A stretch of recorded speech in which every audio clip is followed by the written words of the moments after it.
Now, the controversial and embattled state senator, Tony DeLuca, who the liberals call Tiny Tony, and conservatives and Republicans just say, let's get him out. But now he has a real opponent. Evan Queitsch in the fightin' 11th District is running against Tony DeLuca, and it's got to be a tough thing for liberals who don't like Tony. Are they going to stand by their principles and support or vote for a guy who is an open government, transparency promoting Tea Party Republican? Evan, thanks for being on, man. Thanks for having me on, Rick. Okay, little short introduction as to what's going on there in your district. So my question to you is, why are you running? Well, for a lot of the reasons that you mentioned there, but first it started with being called by friends and family just to get involved and get active, and we did that through various patriot groups, and we decided that wasn't enough for us. So family and I sat down and we talked about it, and we thought about it, and we looked to our faith to help guide us, and we decided that what we wanted to do was to run for office. We talked to some people, we talked to friends and officials and all these different people who are out there, and we took in all the information. In the end, we decided that if we were going to run, because this is a true family operation, this is friends and family, this is a citizen trying to make a difference. If we were going to do this together, that we were going to go and try to do the best that we can and really make a difference and make a change. And so we decided to challenge Senator DeLuca. It just feels like we need a real clear choice these days, and we need a change from what we currently have down there in Dover. As you pointed out, all the different ethical and transparent violations that are out there. And it's not just Senator DeLuca. There's plenty of others on both sides of the aisle and both parties who are having similar issues between, working two-state jobs and not turning in time cards and all those different things. We need somebody down there who is going to push the dialogue to, okay, we're done talking about open government, transparency, and ethical reform. Let's make it happen. All right, let's start with that, since that's the first piece of actual policy. You mentioned open and transparent government. What would you want to do? Well, Rick, look, I think it's important that we look at what's going on down there in Dover, and I think there are too many opportunities that the Dover politicians, and I use that word in sort of a negative context for a reason, I think the Dover politicians down there have decided that since they're in Dover, and a lot of the population here in northern Newcastle County doesn't get an opportunity to take off of work in the middle of the day and go down to visit their session, which conveniently generally runs between 2 and 6 while most of us are working, that they can pretty much do anything they want.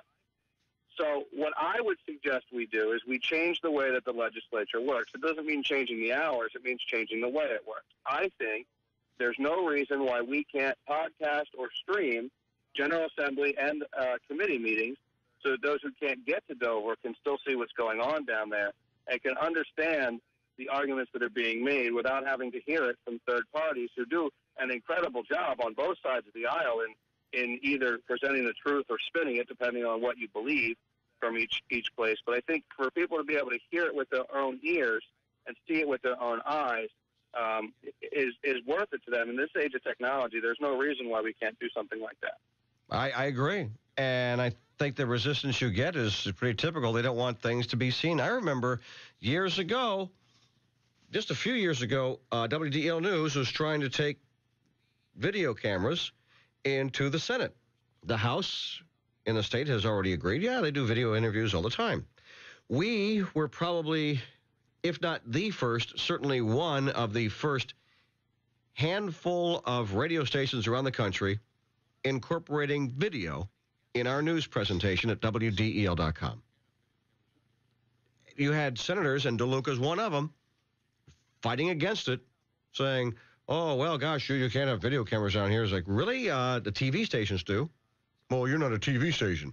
Well, now you've got TV stations and radio stations and newspapers. Some places in the country that are actually doing some video news reporting like that as well. DeLuca's been one of those guys who's been against that. I think it's a great idea. I really do. Greg Lavelle has been fighting to open up all the money bills weeks in advance before they're voted on. I think he got, what did he get, like 3 weeks or something like that on the budget bill.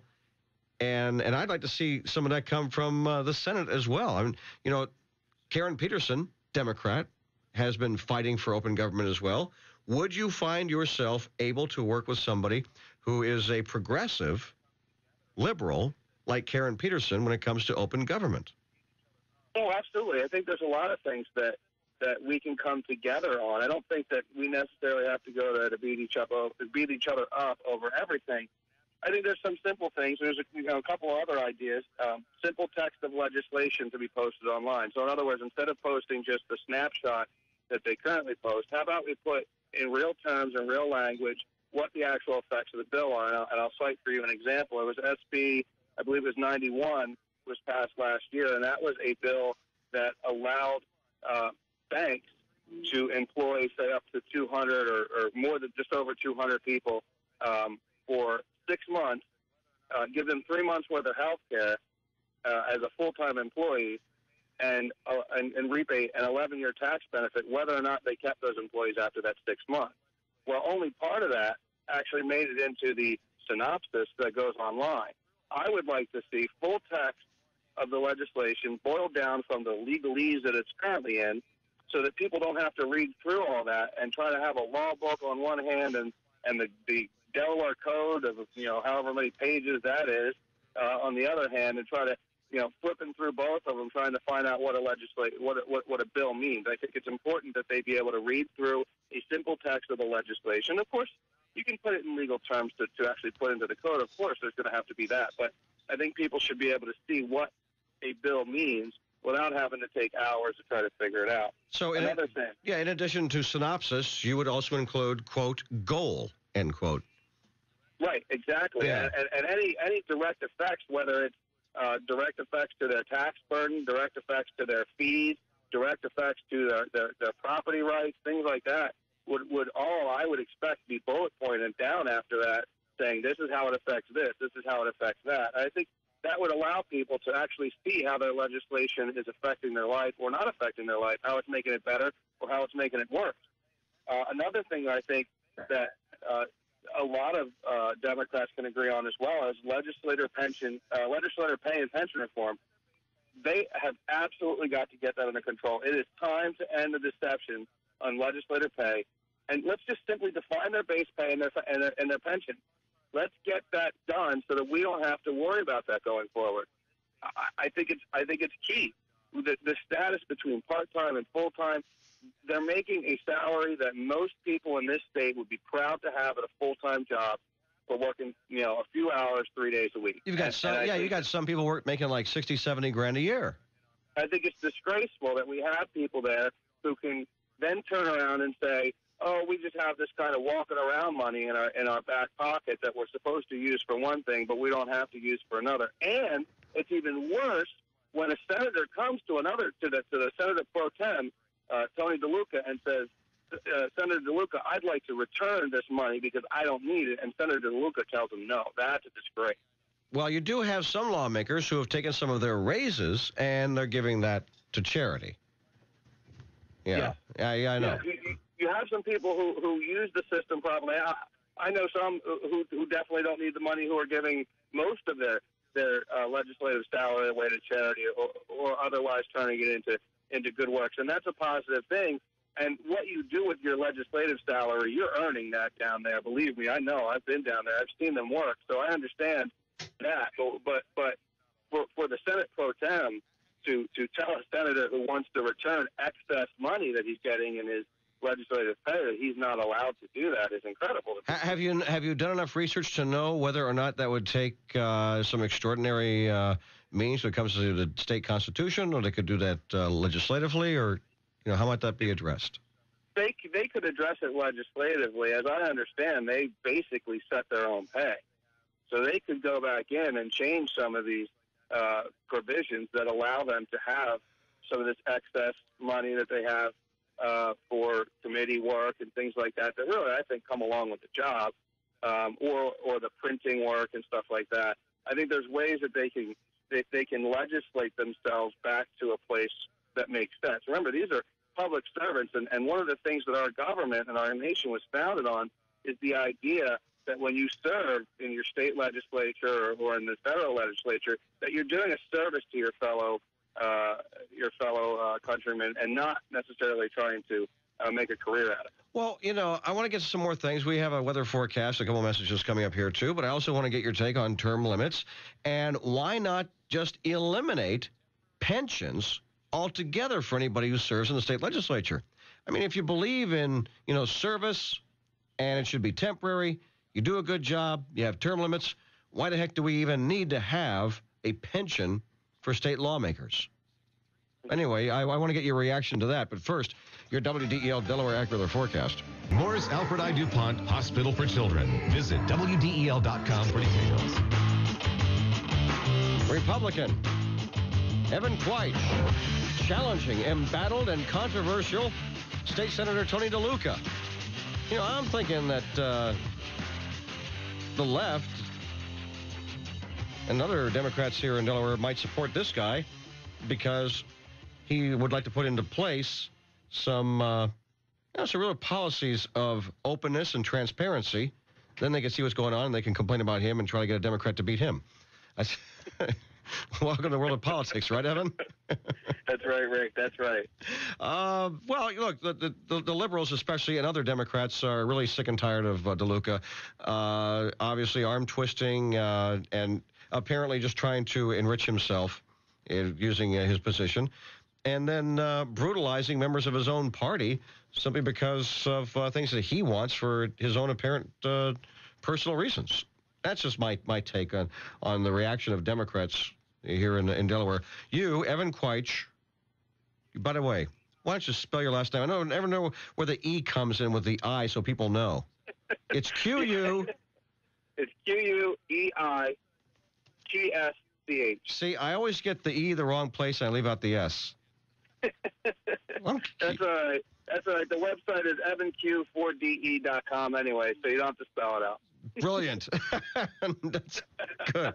All right, we were talking about one of the big problems here in Delaware, as it is in many, many states, is that becoming a politician becomes a lifetime career, and it's pretty darn cushy. You can make even a guy like DeLuca, for example, has a couple of gigs and all sorts of protection from the Attorney General. They can't look in to see if he's breaking the law or not because he's a merit employee with the State Department of Labor, as well as being powerful senator. He's knocking back, I don't know, pretty good six-figure income, 150, 160, something like that, I suppose. Oh yeah, well over $100,000 a year. And Rick, that brings up another part of what I'm proposing and what I have promised that I'll do as part of my campaign, and that is to sponsor a bill to stop and double dipping, and to make sure that people representing organizations or the state itself don't have a place in the funding of those groups. Enough of Department of Labor officials serving in our legislature.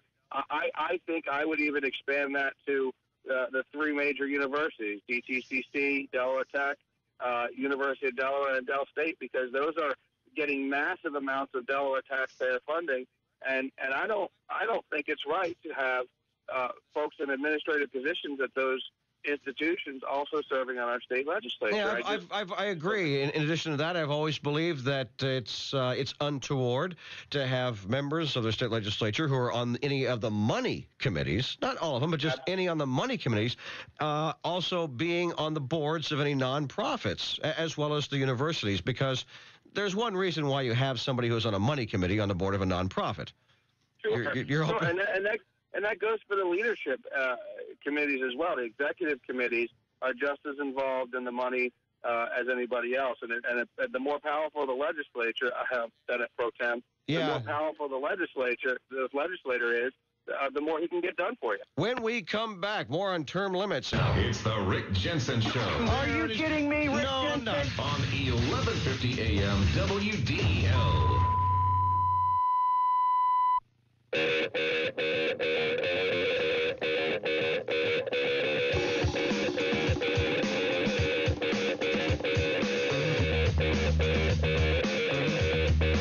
Delaware. Right left, and those that are really apolitical but come to know the guy wonder, why is Tony DeLuca so powerful in the state Senate? Well, have you had many choices in the past? I mean, have there been any real tough, strong, articulate candidates who have, I would say, appeal to all sides? Look, we're talking with Evan Queitsch. He's a Tea Party guy. You listen to him, and I would suspect that most of the visceral reaction of the left here in the Democrat Party-dominated state of Delaware would fall off like scales from eyes, perhaps, or perhaps not. Okay, maybe it's a bit far. Let's get him on because I know he's chuckling at that one. See, I knew you would be. But, the point is, Evan, as we continue our conversation with you, that I would like my listeners, to actually listen to what you have to say, especially when it comes to service to others as opposed to yourself, and openness and transparency. Here's what I want to know. Here'd be a fine example. During the summer, Tony DeLuca spent money that other members of our legislative body didn't even know he was spending to put in some sort of special security doors there at Legislative Hall. And people go like, really? What? That was like 2 summers ago, right? Mm-hmm. Would you unlock the doors and leave the office open for people who want to come in and challenge you or ask you questions or ask for guidance or help through the political process? It's the people's house, Rick, and they should be checked when they come in to make sure they're not a danger to any of our legislators. But once that happens, that's their house. Yeah. I mean, you'll probably be on a different floor and won't be in the same, secure office as Tony DeLuca is. But, the point being, is the door really truly going to be open? They haven't even challenged Tony DeLuca in an election in 12 years. Yeah. So I don't know that it's important that he installs a security door. I think between that and the national security implications of his time card, I think it's a little bit of a stretch. Yeah, I know. Al-Qaeda is worried about Tony DeLuca, and that's why they can't give him the time cards. This is why I can't give the time cards to the journalist at the News Journal. Oh, that and burglary. Burglars might know when to burgle his house. Like they can't just go and check the parking lot at Legislative Hall and the space that has his name on it. I think he has a special plate on his car, doesn't he, or stuff? Oh, I don't know if he's one of those that has a special plate or not, but let's get back to term limits. Term limits. Are you a proponent of term limits? Would you actually say out loud and promise to serve only X number of terms in the state Senate? I have actually done as much. In fact, I was asked specifically how long I would want to serve, and I told them no more than 2 terms because, after a couple of terms, if you haven't accomplished what you went there to do, then apparently you're not very effective. Or you could be frustrated, as we see Tea Party Republicans are around the country in Washington, D.C. I mean, the influence of lobbyists is so ingrained, and the influence of special interest groups is so entangled in D.C. that you do have 2010 Tea Party winners who are very frustrated about getting things done. Well, that's part of it too, and you brought up another excellent point, and that is the being beholden to lobbyists. Being caught up in the whole atmosphere of whether it's Dover or D.C., being caught up in that whole atmosphere, and it's not. To be quite honest with you, Rick, and your listeners, it's not something that I'm interested in the first place. I really couldn't care less about any of the titles or any of the other stuff that goes along with it. What I want to do is go down there and make some changes on, open government and ethics, job creation, fiscal responsibility, changing our education system so it better helps our kids. These are things that I want to do to help the state move forward and to help the citizens of the state, not to further my own political career or not to further my own agenda, because I really don't have one. Well, let's talk about job creation. Let's talk about that. One of the most controversial models that has been put into place by Governor Jack Markell is the Bloom Energy Scheme, where we're going to be paying who knows how much money every month through Delmarva Power to the private enterprise of Bloom Energy so they can try to continue to develop this experimental green energy program with jobs, using what will end up being millions of taxpayer dollars over the years. How do you feel about that model, considering that they say, hey, it's going to bring us jobs? Well, Bloom Energy is one of what I call the three blind mice, and that's Bloom Energy, Fisker, and Blue Water Wind. These are three cylinder-style debacles in this state that are going to just absolutely bankrupt us and cause us some problems. And the reason I say that is, as you point out, Bloom is the whole model forces Delmarva to buy power through the Bloom box, and then on top of that, the state legislature had to go back through SB 124 and completely rename renewable energy to include natural gas, which is a fossil fuel, which kind of goes against the whole renewable philosophy. I'm not exactly sure how that works, but that's another bill that Senator DeLuca sponsored and pushed through on behalf of Bloom, and I think it's ridiculous. There's no guarantee that the 900 jobs will be created for Delawareans. They're going to employ people from Maryland, Pennsylvania, New Jersey, and that's fine for a private company to employ people from anywhere they want. The problem is when you're getting massive taxpayer subsidies in this manner, and let's be honest, $2 a month on your residential bill is only part of the cost. You're also looking at the industrial and commercial purchasers of energy paying between $25,000 and $100,000 on their electric bills each year. So you're talking about massive amounts of money being sent to this company, and how do we know that we're getting our money's worth on the back end?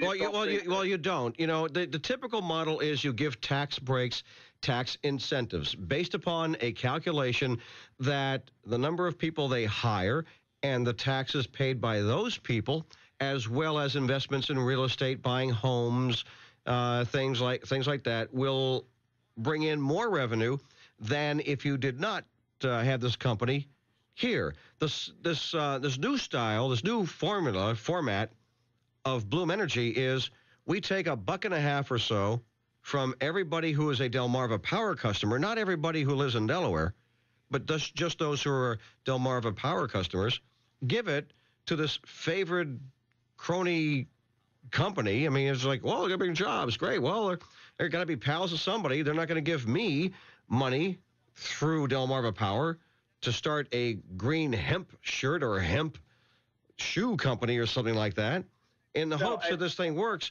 Yeah, I mean, that's the thing is, it's the model that's so scandalous. Well, you're right, and each one of what I call the three blind mice has their own similar situation with that model. Blue Water Wind was a lot the same way. Delmarva Power has to purchase a certain amount of power for them. They get a certain percentage rate increase, regardless of whether or not the market allows it. Fisker is bringing in hundreds of billions of dollars.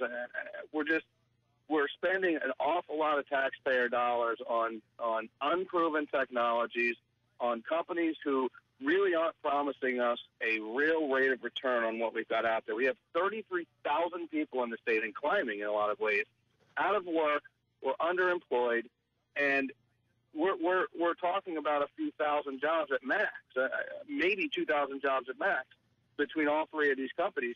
I just don't see how that's an upside when we're talking about 33,000 plus people out of work or underemployed. Maybe you have a different definition of Solyndra-style models when you talk about Fisker, Bloom, and Blue Water Wind, but what comes to my mind is the obvious pay-to-play campaign bundling. Is there any record that you know of Fisker, Bloom, or Blue Water Wind making campaign contributions to DeLuca or Governor Markell or any of those Democrats prior to getting these deals that the Democrats fought for?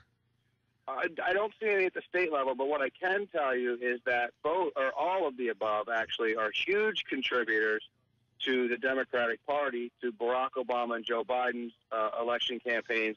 Bloom was a huge supporter. Of course, the Solyndra bundling. Fisker is also made up of shareholders who are big bundlers for the Obama Democrat Party. And so to think that they might have sent some money locally, I can't imagine why they wouldn't. But I'm just looking at it as a whole. I think it's a tough situation to put people in to pay for a technology that's unproven just because these people seem to be doing something that you, as a legislator, personally agree with. No, that's fair enough. Joe Biden, the most powerful Democrat here in the state of Delaware, undoubtedly. There are people who will even tie in Joe Biden with the Stoltz project over there on 141 and Lancaster Avenue, saying, well, hey, there's a connection there because of Joe Biden's relationship with the Stoltz Development Company and all that kind of stuff. So actually that would not be too much of a stretch. What do you think your chances are of beating Tony DeLuca? Well, it's interesting that you asked that, Rick, because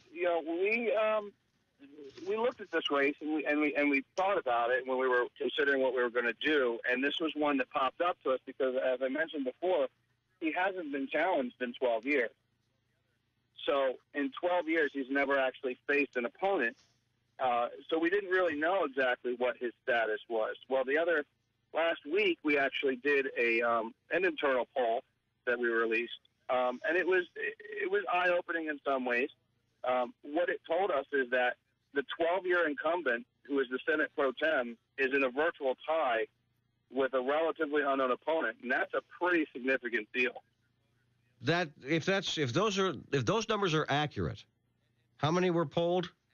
We polled 5,000 registered voters in the 11th Senate District. Good Lord. And what was the question? How did you phrase the question? The question was, if the election were held today, for whom would you vote? Senator Anthony DeLuca or Evan Queitsch? Without any explanation of who Evan is or anything, the only name the vast majority of those people are working with is Anthony DeLuca. That's correct. And we actually did a couple of questions before that, and they were just, basic questions. The first one was, what is the most important issue for you and your family in the 2012 election? And we had some choices like jobs and the economy, education, ethics, those types of things. The jobs and the economy, almost three-quarters of the respondents thought that was the most important thing to their family. So, that's going to be a key issue coming up. And the second question was, how satisfied are you with Senator DeLuca's performance? And about a quarter of the respondents, a little over a quarter of the respondents to the poll, said that they were unsatisfied with the job. How many suggested that they were somewhat satisfied to being satisfied? It was about 20%, and the rest of them had no idea. They were unsure. Wait, really? Over 40% were unsure? I think the actual number was about 54% were unsure. For an incumbent? 54% were unsure if they were happy with his solution, with his job performance. And I think it's even more telling that when we did the final question, the third we did offer a third option, which was undecided, and 81% of the population in the 11th district is undecided. You're right. 5,000 registered voters. You've got a real good chance. They're not liking this guy at all. He's apparently just living from the door of his house to the car to Lake Hall and maybe off to a lunch and then back home or something like that. He's not out there, I guess. He has been, looking back through his campaign. He hasn't really had to do much since he hasn't been challenged. But looking back through his history, he's pretty much relied on, once he got in, the donations of lobbyists and the labor unions helped him get in. He's a labor union worker himself, so he's got some of that stuff going for him. But again, he hasn't faced a challenger, and he's going up against somebody who's not gonna stop. He's not gonna quit. I'm gonna go door to door. I'm gonna talk to as many people as I can. I'm gonna reach out to as many businesses, as many local people as I can to find out what I can do to help them going forward and to ask for their vote. That's what you got to do. That's the way it is in Delaware. You got a strong message as well. Evan Queitsch, running for State Senate Republican, 11th District. I'm just stunned by tell me the numbers again on this poll. 5,000 registered voters? Yeah, 5,000 registered voters in the 11th Senate District. 81% undecided. It was about 9-10% for him and I outside of that.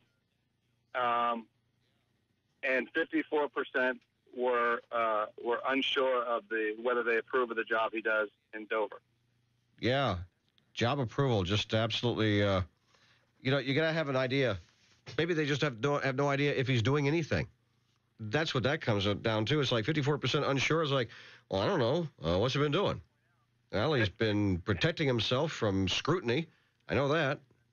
Well, I think it's also pointed to point out that this is a district where the registration is more than 55% Democrat and only 21% Republican. And we even took the poll and added our total is about 58% Democrat. So we wanted to make sure that we got a good cross-section of going across the aisle and reaching out to Democrats and independents. We only polled about 17% of Republicans in the district. That was in the 5,000 that we polled. And so it's clear from that poll that the people of the 11th Senate District are, they're still reeling from the economic crisis, and they're ready to send somebody down there, regardless of party affiliation, who's got the right message and is going to do the right thing. I know polls can be expensive. Yes. I know. Yeah, they are expensive. No, I'm not going to pay for one. But wouldn't it be interesting? Wouldn't it be interesting to poll Democrats in the 11th District and ask them, would you vote, or even will you vote for a Republican who will bring you an end to double dipping, open and transparent government, and real, honest job growth policies? It'd be interesting to see that. It'd be interesting to see what their reaction is. Would you vote for a Republican? And it's got to be. Now, I don't know if that's too leading, because we're talking about, job policies, and there's an honest disagreement out there that is not being presented honestly in the federal government. Obama's jobs bill. It's a jobs bill, but it's a jobs bill for the public sector, for government employees. It's not for the entire economy. It's not for the private sector. And right. and I think that people are finally getting that as well. Anyway, I just thought that would be interesting. All right, so as we leave, as we wind up this conversation with you, Evan Queitsch, running for state Senate Republican, what are like 3 things you want people to remember about you as you run against Tony DeLuca? Well, first of all, I'm a former Marine, so I've served my country once, and I'm ready to serve my country and my state again. Second of all, I'm a father of 4. So while I do this with the desire to help the district and to make the people of Delaware, or to make the lives of the people of Delaware a little bit better, keep in mind that I'm also sacrificing time with my own family in order to do that. So it is a position that I put myself in, understanding what's out there. We're out there to restore fiscal responsibility, fix education, enable job creation, and we're going to demand ethical and transparent government. And if anybody wants to learn more about my campaign, or donate, or go and look at what I stand for, you can go to www.evanq4de.com. Evan Q. Yeah, we'll talk about education sometime. Good luck with that one. Right. Absolutely. Thanks, Rick. Good, Evan. Good talking to you. Good, Evan. Good talking to you. Good, Evan. Good talking to you. Good, Evan. Good talking to you.